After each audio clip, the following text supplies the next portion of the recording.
Today's video brought to you by Patreon, or rather the people on it who are supporting me. Thank you guys again so much for doing what you do. I mean, you're supporting me in ways you have no idea.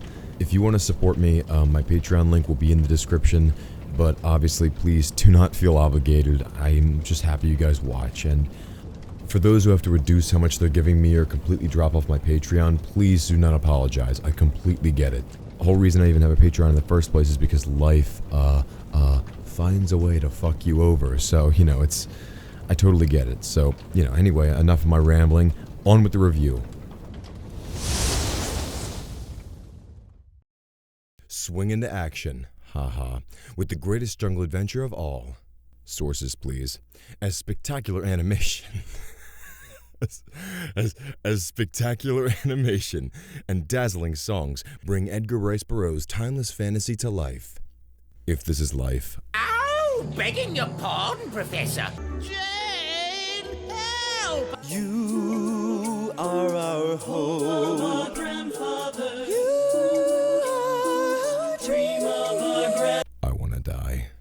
I'm going to go out on a limb here and say we're all at least a little familiar with those kind of movies. Mockbusters, cheaply made, short little films packaged with passable artwork to try to capitalize on the name of a better and more worthwhile film.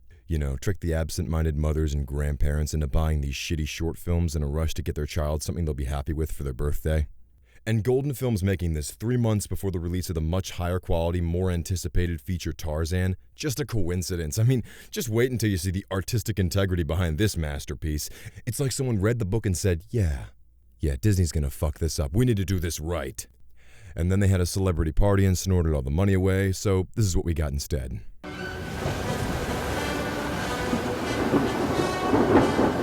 Listen to that. What, was Flight of the Bumblebees too overused? On a ship braving a deadly storm, a mutinous crew is turning on its captain, all led by this guy named Mad Michael. Mad Michael? With a name like that, why'd you even hire him? Okay, putting together a crew, let's see. Sane Sally? Nah. Healthy Heath? Oh, Mad Michael, sweet! And as a bonus you get Backstab Bob and Leprosy Larry. I'm a good captain. Well, the captain is about to fight for the boat, but he's stopped by his passenger, Lord Greystone. Mad Michael. Captain, have you lost your senses? Sure, he's lost his mind. Mad Michael's being totally reasonable. He's told to fuck off and tend to his wife and child below, which he does, as Mad Michael wins an off-screen fight and takes control of the ship. Meanwhile, some of the crew are stowing away the captain's treasures on a rowboat, which, wouldn't you know it, just so happens to be where Lord Greatly Stoned and his wife are placed before a wave takes the entire ship down. But now the pair are stranded on what appears to be an uncharted island with a loaded treasure chest and a pre-built shack? I know it's implied they built it, but already this movie's paced like it was late for a Tinder date.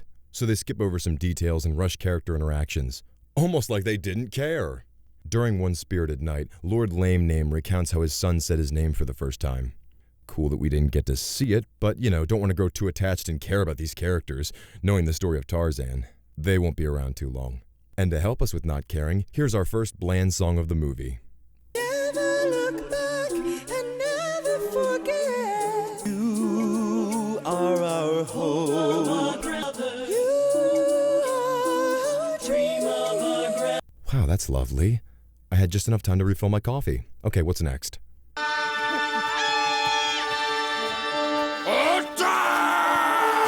Oh fuck, the time is nigh? The time is nigh?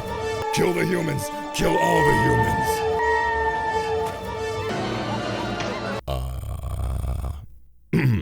I mean, the apes appear to be fighting each other. No plot for dragons to kill humans here. This scene doesn't really go anywhere or do anything, it just pads the runtime and comes out of nowhere. Next. Well, despite their best efforts to survive, Mom and Dad catch the plot catalyst, a cousin to the Disney parent virus, and die. Luckily, soon after their deaths, Dr. Kerchak and Nurse Kala come to investigate their bodies. The tall one is dead. Well, you heard the ape's prognosis, time to leave. But Kala is just so infatuated by the not-dead baby, and when Kerchak sets off a rifle, they both run away with the baby in her arms. Keeper of light, lover of life. Wow, you're already gonna sing another song? And to a baby you just met, be merciful! Okay, well, Tarzan meets Turk, and we cut to years later as they become decent friends, and Tarzan learns things from Turk. Let's do this tomorrow, Turkos. Sorry, you said that yesterday. Jar Jar Binks or Petrie from The Land Before Time. You decide. He's not in this much, and thank fuck for that. So the years go by, and Tarzan learns to be a large and handsome man with muscles, who can defeat a lion merely by splashing it with water. Look at Tarzan! He likes the water! But no ape likes getting wet. Oh no, he's swimming, God forbid. Come on, guys, try it! No, we're real apes, not like you. But I am like you. You don't walk like us. And you hardly have any fur. Actually, you guys also walk on 2 legs, so really you're just a little hairier. And considering swimming gives him an advantage over you and he's twice your size, methinks find someone your own size to pick on or you'll be eating Tarzan's fists for dinner. Or his banana. Hey, it's a jungle out there, he could. Look at Tarzan! So Tarzan is distraught and the pacing is getting fucked upside down. He's so turned around he even throws bananas at his friend Tantar. But upsetting Tantar just further destroys Tarzan's fragile facade of a personality.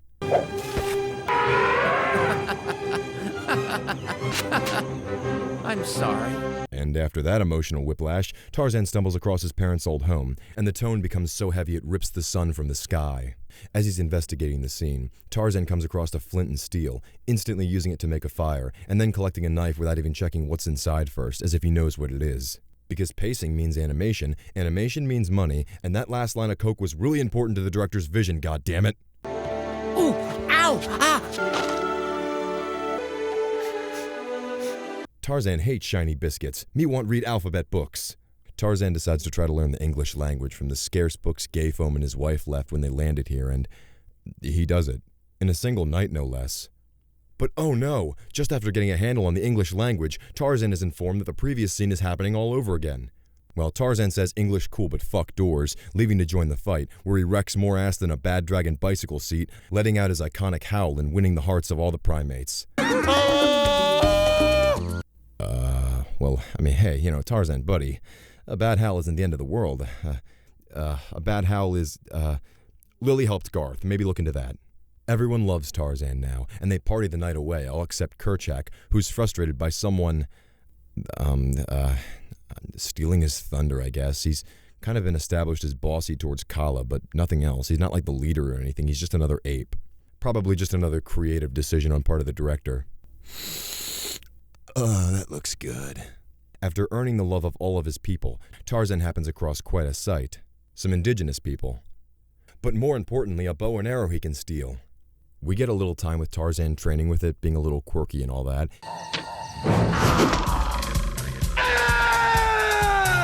And then Tarzan's mother's caught up in a net by hunters.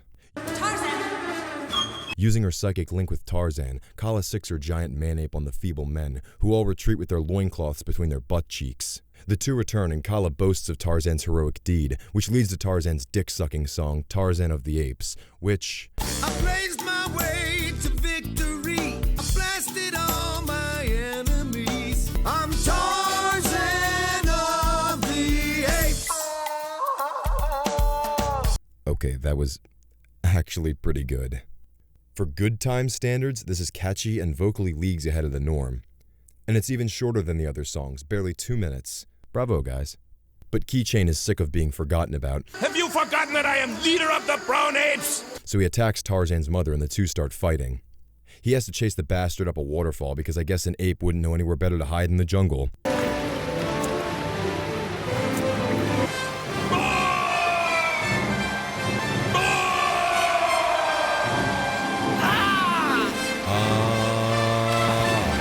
Kerchak falls into the water below, vowing revenge on Tarzan. But for now he fucks off to the sidelines. Tarzan does his thing. Still not getting any less silly. And he... Wait a minute. The movie's only half over, but where's Jane, or her kooky dad, or... Oh, there they are. Jane, her father, and their maid Esmeralda have landed on the island. And without hesitation, they move into Tarzan's parents' house, even after he observes this and sneaks in a serial killer's idea of a notice of occupation. What good-hearted and smart people you are. So the next day, Tarzan catcalls Jane in her new outfit. Before a lion's all like, yeah, give me some of that ass, and Tarzan scares it away with fire, because otherwise the fire-building arc would just be a waste. Tarzan pokes Jane because her face is weird, and they have what my lack of sexual knowledge leads me to believe is first base. It's about to go all the way to marriage, but Jane's dad spoils the mood by stumbling his tub of fun ass into the opening and giving Tarzan no other choice but to kidnap her. Our hero, everyone. Jane enters Stockholm faster than a first-time director in Hollywood as they go see a rainbow, go swimming, and jump straight to fifth base with a kiss, which I'm pretty sure is also rape. Or, shit, I don't know. Tarzan disappears, insert dad joke here, and that night Jane's father reveals what they're really after, Lord Dead Guy's gold, which you, me, and Poe know is under the floorboards, but they're going to look elsewhere. What are you doing? Digging. Why? Make a hole. A hole for what? More digging. At this moment, we hear Esmeralda's first line of dialogue. Oh, begging your pardon, Professor. I was hired to cook and clean clothes, not to dig. Good to know the voice actors are so versatile. Would you believe this was a dual role? I know, shocking. Tarzan adds stealing to his list of accomplishments and reads what Jane wrote about her in her diary, including why they're here. Apparently, Jane's dad owes this guy named Mr. Candler an ass ton of cash, and they hope this will pay off their debt, otherwise she has to marry him. Mr. Candler, not her dad. Because cliches save money. But I don't love Mr. Candler. I love my jungle friend. That is the whitest, most Bible school way I have ever heard someone refer to someone else they're crushing on. Tarzan must have fallen from the verbally gifted tree as well, because he tells her pretty bluntly how it is in his own message. Dear Jane, you must not marry this man Candler. I love you.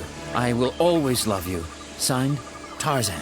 Then he puts the book on the ground, where she'll never find it. Kerchak is watching and begins to piece together that Tarzan and Jane have jungle fever and want to mash privates like they do on the Discovery Channel. I thought they wanted to actually be here, but I guess they're lost, so help arrives in form of a massive ship. Meanwhile, in luring Jane to the book on the ground, she reads Tarzan's message, and Kerchak takes this opportunity to take revenge on Tarzan, kidnapping Jane. Kerchak! It's okay when I kidnap women, but you fiend, you leave her alone. You like this one, so I will take her from you! Kerchak climbs a tree and Tarzan chases him. Very closely. Seriously, was this staged? As they reach the top, Kerchak is threatening to throw Jane off, and Tarzan gives his very compelling argument. Kerchak, please, don't do this! Down on the beach, the French resistance charge the forest to find and save Jane, for a refreshing change of pace being heroic instead of cowardly. But before even Tarzan can reach and save Jane, the branch just happens to break and Tarzan catches Jane as Kerchak falls to his bushy PC demise. My protector, don't you ever leave me. I got this from my mother's corpse. Why are you screaming? The Frenchmen are trying to find their way and have a run-in with the local natives. Tarzan returns Jane safely, only for Captain Brunch to come running for help, as his friend has been taken hostage. Tarzan bravely goes off alone for his stealthy, difficult mission. He'll need all his wits about him if he ever hopes to, or you just pull him through the back door. Why does the prisoner get a back door? Well, after saving the guy, he asks in writing how he can return the favor, and Tarzan says by teaching him to speak. Teach me to speak. Well, that's quite a tall order. But by golly, this fucker manages to teach Tarzan in a day. Not a whole night, just some of a day. Wow. He might be the most interesting character in the entire movie. I want to know his backstory.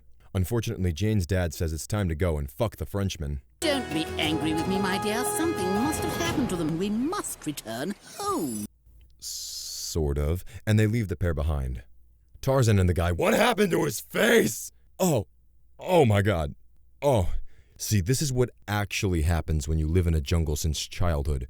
Though, yeah, and there's a song. Yeah, it sucks. It's boring. Vocals are okay. Visuals are kind of interesting, but it's the same old shit, really. But as luck would have it... You know, there's a trading post just 5 days hike from here. From there, we might catch a ship to Baltimore. There's a trade post, and yet Tarzan's parents died. Well, with a note saying where Jane will go and enough riches to make up for a micropenis, off the pair go toward Baltimore. When they arrive in Baltimore, the wedding just so happens to be happening that day. Just so happens to be happening. What the fuck? Jane is getting helped into her dress and... raping our ears with her maid's nails on a chalkboard voice. Jane doesn't love Mr. Candler, but things get a little heated up when a wildfire busts in proclaiming his love and burning the place down in the process. Only on the Hallmark Channel. Honestly, we're surprised we're still around. I assume it was the lightning that did it, but we don't see that, so I'm going to assume Tarzan set the fire. Hey, it completes the whole fire-starting arc. Shadow creatures escape and wander the halls as the world's fastest spreading fire consumes the mansion, leaving Jane trapped while everyone else escapes. Tarzan saves her, however she's still to be wed to this guy.